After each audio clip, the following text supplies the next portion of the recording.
Когда вы представляете себе ночное небо, вы, скорее всего, думаете о тысячах звезд, мерцающих на черном покрывале ночи. Цвет и яркость каждой звезды разный, и у каждой также есть свой собственный жизненный цикл, к которому она привязана с момента рождения. Судьба такой небесной звезды определяется ее массой. А вот чем определяется наша сегодняшняя звезда, скромная, но неизмеримо яркая, узнаете из этого выпуска. Встречайте финалиста первого телеконкурса «Энсу Лускун. Ты звезда», активистку, общественницу, мастерицу и просто замечательную маму и бабушку Марию Феоктистову.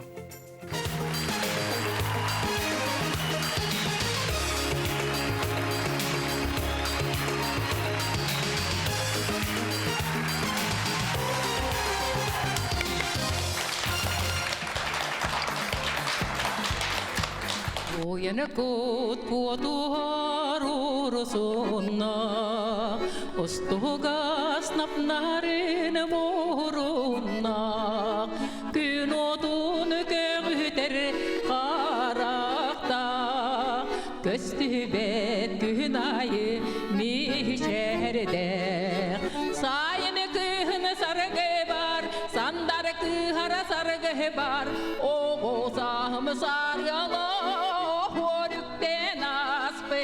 Sarghebar, sarghebar, sarghebar, sarghebar, sarghebar, sarghebar. Ну, когда маленькая была, наверное, пела, стульчик поставили и говорили: пой. Если не будешь петь, то ты не дочка Троева. Пришлось петь. А когда первый класс пошла, узнали, наверное, что у меня голос. Записали там на концерт. Я пела. И пела, но вообще звук не выходил. Я как-то в лесу родилась, елочка, вот так пела. Они говорят: погромче. А я все равно не вышло так. Нешуточное волнение и необъяснимая потеря голоса сыграли свою роль. С тех пор про пение было забыто на несколько лет. Однако душа юной натуры пела внутри себя всегда. Поэтому однажды, будучи уже подростком, Мария решилась вернуться к пению. У меня одноклассница была тоже. И мы решили после 7 класса поступить в музыкальное училище. Как будто я пою, а она играет тоже на мандолине. В то время мандолина была. И там она играет, и мы хотели. Но она заболела. Я город не знала, потому как она заболела, я все. Никуда не поехала. И вновь судьба отвела нашу героиню от самого любимого дела. Мария решила, что с музыкой покончено навсегда, и поэтому вспомнила про еще один свой скрытый талант. В городе, когда училась, у меня Семен Николаевич Пестерев учил, кружок вел. И я вот косторезом работала, и моя одна работа, работу взяли на выставку в Америку. Туристы, пионеры я сделала. Трое были нас, взяли эти работы от 3 и отправили. Потом говорили, что эта работа вернулась, в Сокольниках сказали. Ну, не знаю, куда они дели. Такой навык, как рисование, и вообще умение мыслить формами, объемом и тенями сформировали в нашей героине четкое представление о том, куда же ей поступать после школы. Так Мария выучилась на художника-костореза, где проявляла позже свой талант на фабрике художественных промыслов Сардана. Но как природа щедро умеет наделять человека способностями, точно так же она может его лишать другого, важного и нужного. Я же плохо вижу. Как будто природа одарила чем-то творчески, а вот глаза плохо. Минус 14-15 было, да. Вот я вижу одним глазом, вот левым, а правый нет. Плохо, вообще не видит. Все время ходила доску смотреть. Или же вот возле учителя там я сидела, стул поставили, и я там сижу, и вообще не обращала, когда вот в младших классах, что я кому-то мешаю. Я все время это думала, так и надо, как будто. И к доске подхожу, смотрю, потом прихожу сюда, сижу и пишу. И все время у меня на носу или где-то чернила. В то время чернила было, чернильницы были. И всегда смотрела вот так и пишу обязательно чернилы. Несмотря на плохое зрение, девочка росла активной и жизнерадостной. Часто с компанией подружек устраивали музыкально-танцевальные вечера. Все соседи приходили, и все смотрели на нас, и мы там пели, танцевали. И как-то я думала, мы вообще взрослые. Ага. Не думали, что мы дети там. Кто-то стихи читал. Одну комнату освобождали, и там организовали там вечером танцы. В маленькой там комнате. И одна была на балалайке играла. И мы там света не было.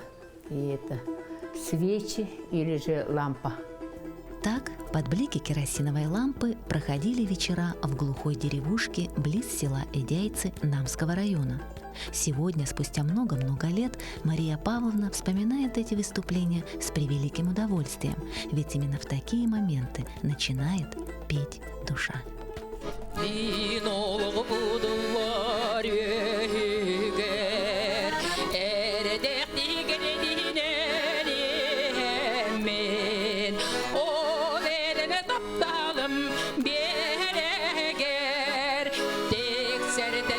Çarar da edim dorobo taptalak dorobo erkek bedemin jolop dorobo taptalak dorobo erkek bedemin jolop. Мы жили в Намском районе, очень далеко, не в самом Эдяйце, а где-то с дороги 20 километров, что ли. И там мы жили 4 или 5 там домов было, мало совсем. По соседству несколько семей жили в одном доме. Там я выросла, не очень такая шустрая была, спокойная. Нас в семье 4 было, но сейчас я одна осталась. 3 сестер и 1 брат. Родители, по-моему, никогда не ругали. Как-то так выросли мы сами по себе. Ага. Мама работала дояркой, отец коневодом. У нее даже времени не было. С утра до вечера работает. 4 раза, что ли, доили коров. Ага. И еще телят у них было. Когда вот на каникулы я приезжала к ним, после 4 класса работала на сенокосе. Поехала, как со взрослыми вместе работали. Один раз отец приехал, он мне принес 10 рублей. Это моя зарплата была. Я очень обрадовалась. В то время за 1 рубль можно было там печенюшку купить, сырок. Все время в интернате жили, мы покупали так. Это 10 рублей, очень большие деньги были. Такой же работящей и ответственной выросла у Марии Павловны ее дочь Саргылана. Свою первую зарплату она тоже получила за работу в полях. Правда, дела тогда были огородные. Я прямо уговорила своих родителей, чтобы меня отпустили с сестрой Улей работать на огороде. Я не знала, что это, как это, но раз Уля идет, значит, я тоже могу, наверное, да? Оказывается, нас забрасывали речкой на острове. Там было большое поле, сажали капусту, рассаду высаживали. Было очень жарко, тяжело, но я терпела все это дело. Ночевали мы в палатках. Я заработала 63 рубля, по тем временам большие, огромные деньги. Я выдержала ровно месяц. Моя первая трудовая зарплата была. И я помню, мне купили большую ходячую куклу. Я еще подумала, я такая большая, взрослая уже, да, но мне 9 лет уже. Какие там куклы могут быть? Но тем не менее, родители, видимо, думали, что я еще ребенок. И на первые заработанные деньги вот решили преподнести куклу. А остальные деньги я сказала, не надо мне никаких игрушек, что-нибудь для дома, для семьи купите. Трудиться мы всегда трудились. Каждое лето мы ездили к бабушке с папой, с мамой, с братом. Обязательно на сенокосе работали. У меня бабушка косила до 80, по-моему, она косила. Она была такая вся жилистая, хотя казалось, что она не такая худенькая, да? Ростом маленькая, такая спокойная, добрая бабушка. Но иногда она была такая строгой, потому что нас было много, мы баловались, видимо. А так она никогда не ругалась, она была очень спокойная. Вот мама похожа на нее, она тоже никогда не ругалась. Я вот поэтому до сих пор, если вот кто-нибудь что-нибудь там, какое-то замечание, да я уже так немножко ошарашена этим, да. Потому что, видимо, с детства никогда замечаний не получала никаких. Вот, это вот, видимо, до сих пор осталось такое. Саргылана, как любящая дочка и внучка, всегда желающая радовать своих близких, росла хозяйственной, бережливой и заботливой. Мама и папа, в свою очередь, тоже любили и баловали долгожданную дочку. Кстати, есть в семье Феоктистовых интересная история, связанная с необычным по тем временам именем Саргылана. Папа поехал в Чебаркуль, это Челябинская область. Учителям давали раньше путевки, оказывается, и как бы обязательно должен был поехать, видимо.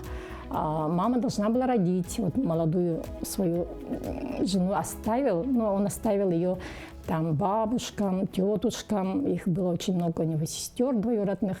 Вот под их опекой он оставил, поэтому, видимо, уверенно поехал. А там собрались земляки, человек 13, что ли, и сказали: ой, как назовешь ребенка? Он говорит: ну, мы с женой договорились, нам кажется, будет мальчик, потому что, говорит, сильно пинается, видимо, будет футболистом. Поэтому даже не задумывались. Ну, на крайний случай, говорит, если будет девочка, назовем Светланой. Ну, и на этом порешили, говорит. А они там сидят и говорят: ой, сейчас есть очень хорошее, красивое имя Саргылана же, якутское. Почему Светлана-то? Давайте назови Саргыланой, напиши, говорит, своей жене. Раньше письмами общались, телефона не было. Пока он там собирался, пока то все, вдруг он заболел. И дня, говорит, 3 лежу, и вообще, говорит, не могут понять, от чего. Прямо весь позвоночник, поясница, говорит, болит. И лежу, говорит. Ага. И тут приходит почтальон и говорит: Борис Савич, вам телеграмма. Он говорит: вставайте, говорит, танцуйте. Я, говорит, еле лежу, и мне прямо, говорит, как-то стало не по себе. Говорит: ну вот видите, я, говорит, лежу, болею же, говорит, а не могу встать, даже двинуться. Он говорит: ну тогда я вас поздравляю, у вас родилась дочка. Телеграмма пришла. Дочка родилась, я очень обрадовалась. Мы думали, мальчик будет. Все время мальчик, да мальчик, мальчик, да мальчик. И вдруг девочка. Он такой, говорит, как будто рукой сняло всех этих болезней, вообще ничего. Говорит, я прямо встал, говорит, сразу на радостях. Пошел, сообщил своим землякам, все так обрадовались. Сразу, говорит, вечером, говорит, давайте соберемся, все сабантуйчик устроим. И, говорит, оттуда какие-то игрушки, кто-то принес там какие-то распашонки, пеленки. Говорит, столько надарили, во-первых, и потом прямо так наказали, говорит, обязательно назовите Саргыланой. И тут приходит письмо от мамы уже. Она говорит: мы тут посоветовались, хотя вроде бы с тобой решили, да, что Светлана, а тут сказали, есть красивое имя Саргылана, говорит, почему бы не назвать Саргыланой? Я, говорит, хочу назвать ее Саргыланой. И вот как бы сразу и с той, и с этой стороны, да, так интересно. А потом папа говорит: ой, говорит, наши мнения совпали, а те земляки, говорит, они обиделись, потому что, говорит, мы впервые придумали. Оказывается, твоя жена уже назвала ее Саргыланой. Ну, тем не менее, вот в таком далеке, да, как бы два мнения совпали. Видимо, сверху как-то так что-то было, что решили назвать Саргыланой. Когда родился мальчик, вообще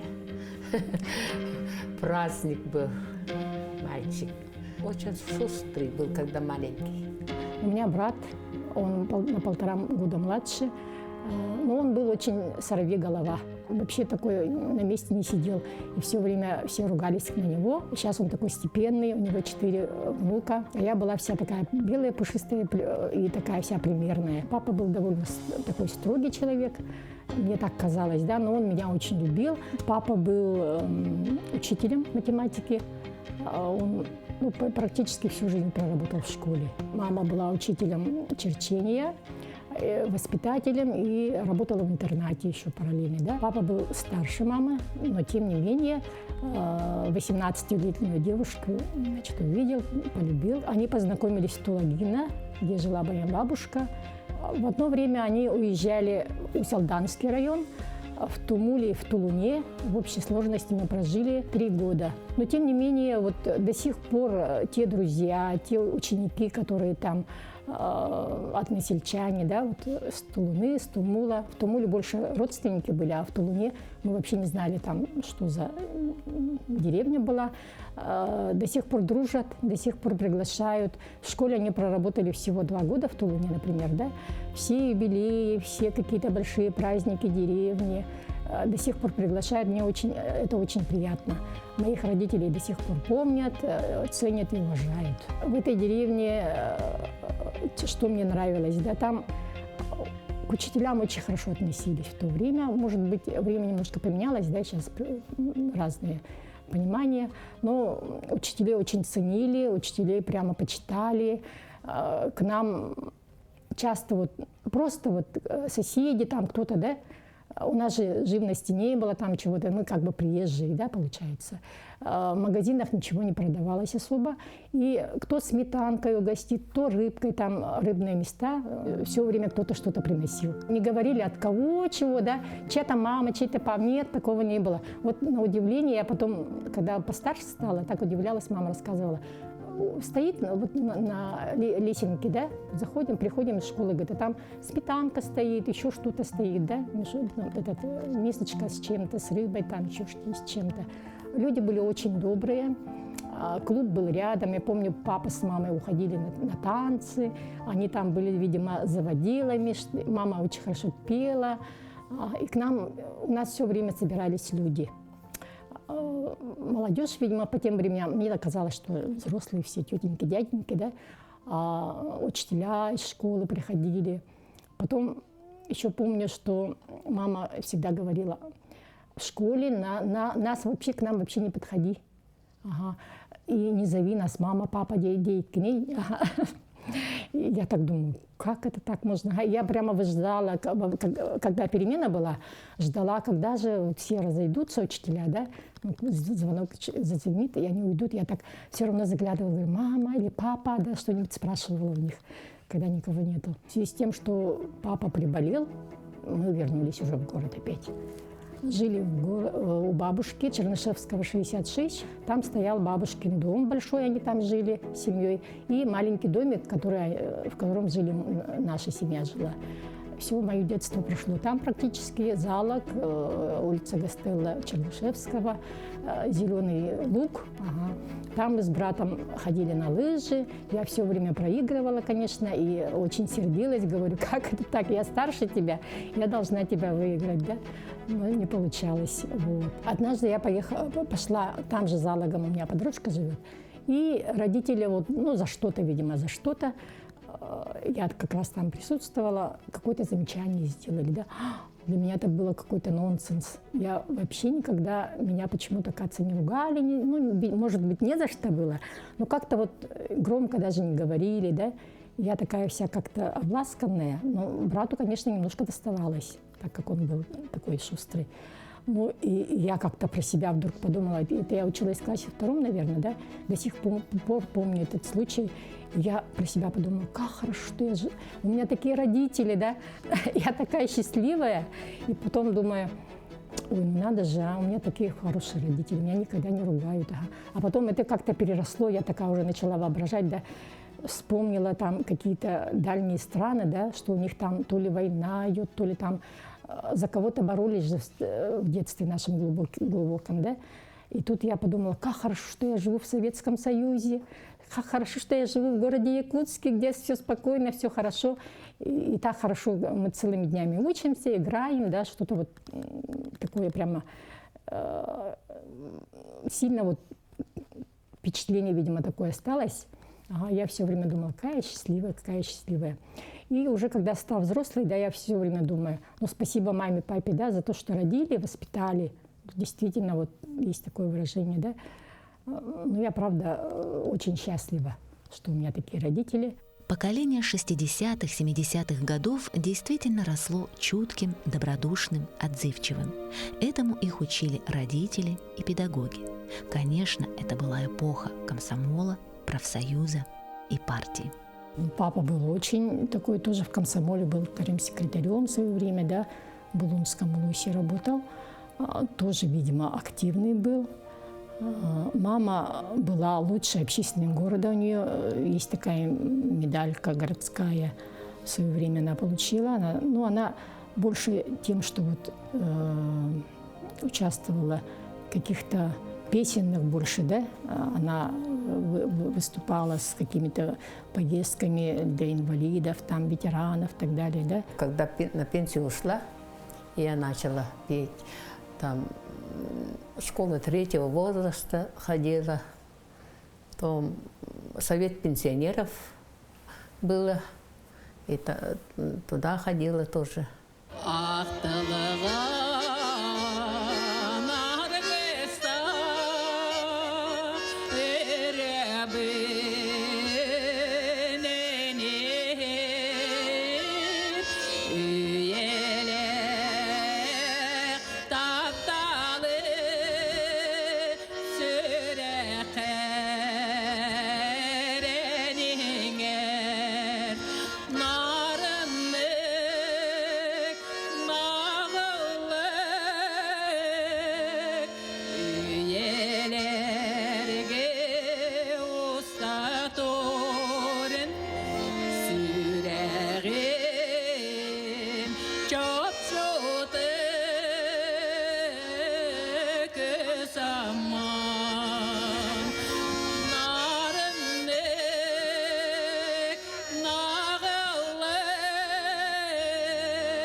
Мария Феоктистова.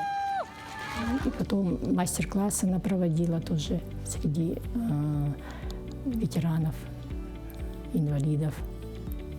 Ну, как тоже все равно общественностью, уже общественной жизнью как бы занимались. В стороне никогда не стояли. Я их помню всегда работающими, либо у себя на работе, либо где-то на общественном поприще, так скажем, да. А я сама по себе такая активная была с детства, видимо. Немножко какие-то лидерские качества во мне в школе еще зародились, возможно. Потом я очень люблю общаться с хорошими людьми, скажем так. На пути попадалось очень много хороших людей, на мое счастье, начиная со студенчества. Я, видимо, со школы еще была такая активная, да, и в комсомоле, в пионере там как бы. Мне предложили быть либо секретарем комитета комсомола, либо председателем профсоюзного бюро было в студенчестве. Я пришла, спросила у мамы, мама говорит, где, интересно, лучше, говорю, в профсоюзах или в комсомоле? Мама говорит, папа у тебя был комсомольским работником, говорит, ага, ну, знает, что это такое.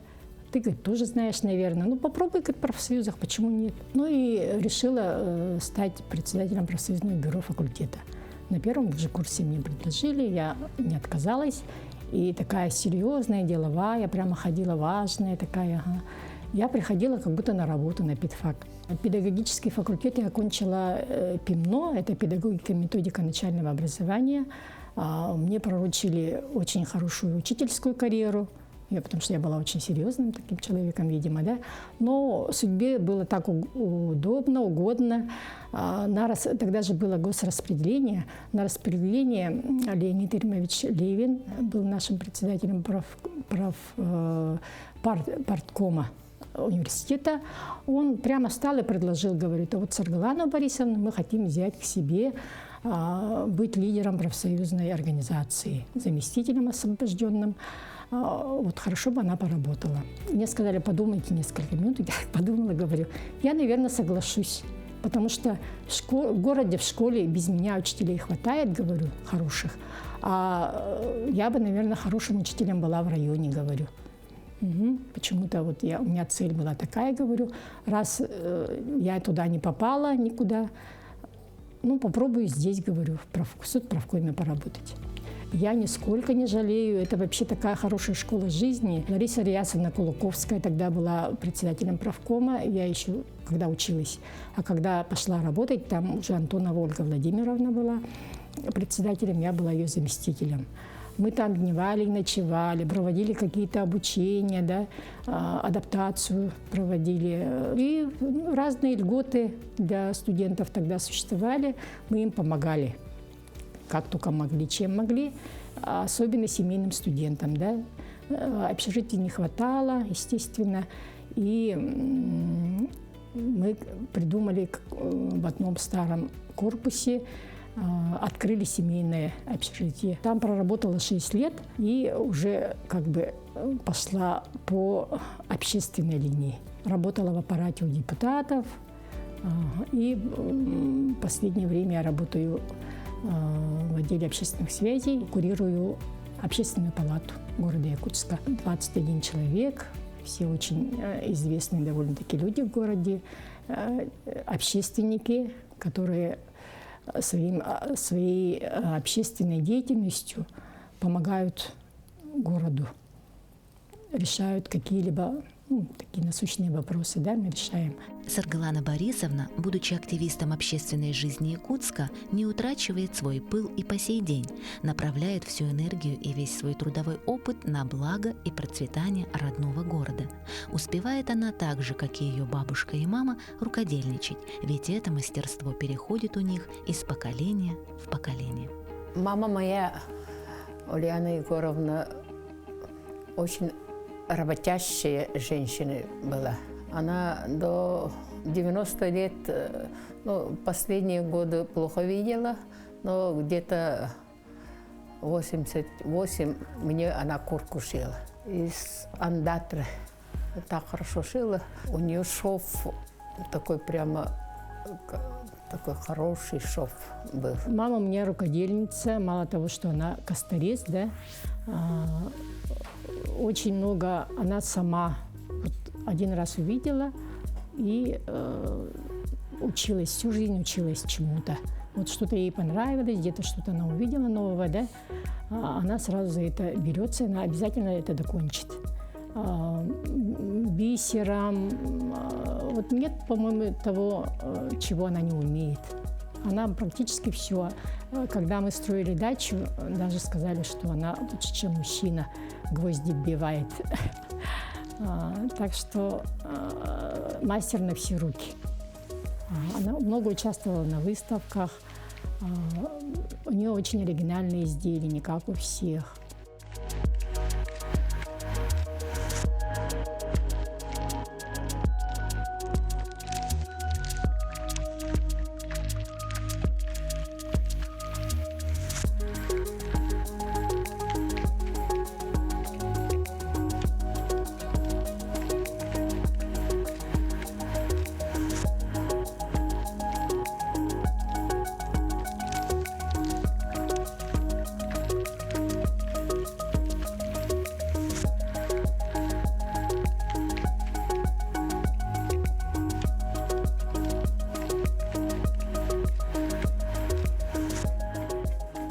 Я очень рада, что мои дети пошли в нее.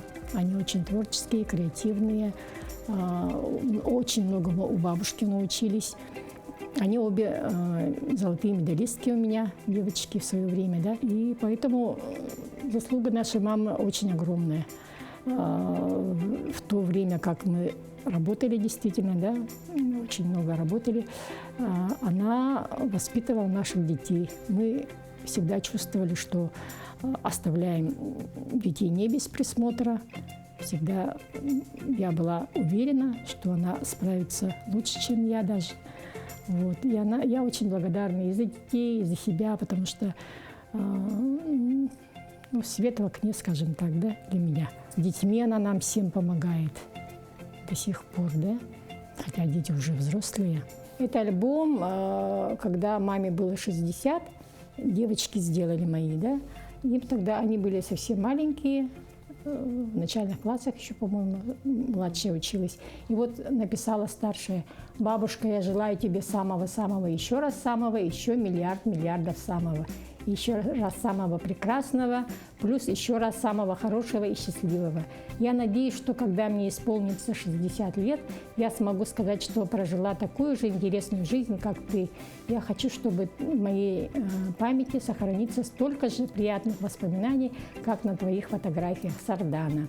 А младшая написала, я прямо удивилась: «Бабушка, поздравляю тебя с юбилеем, желаю счастья, здоровья и чтоб сбывались все твои мечты. И еще я надеюсь, что мои внучки будут любить меня так же сильно, как я люблю тебя. И чтоб ты жила много лет, чтобы мои внучки видели тебя. Твоя младшая внучка Маша». Өйдүбүн бу барды мечиңини тураргын сүрүнөкдө асыластык сүзбүттен сылдыргын нарынныгын акыйын нелебеккер ылаңын намынны кылаңын ыксары куарың о ие иекем иекем иекем. Мама, конечно, всегда ближе тебе советы даст. Но она добрая, никогда не ругала. Я не помню, чтоб меня ругали кто-то. И отец, и мать никогда не ругали. Мама есть мама. Мама всегда ближе детям своим, близкий друг и товарищ. Вот для меня мама – это все. Это моя опора, моя надежда, мой спутник по жизни. Без нее я вообще не представляю себя. Мой друг, самый близкий, моя подруга, как бы, да, она вот 19 лет меня родила, и у нас как будто разница не очень большая была. Мы всю жизнь прошли как подружки. Она мой вообще мир, моя вселенная.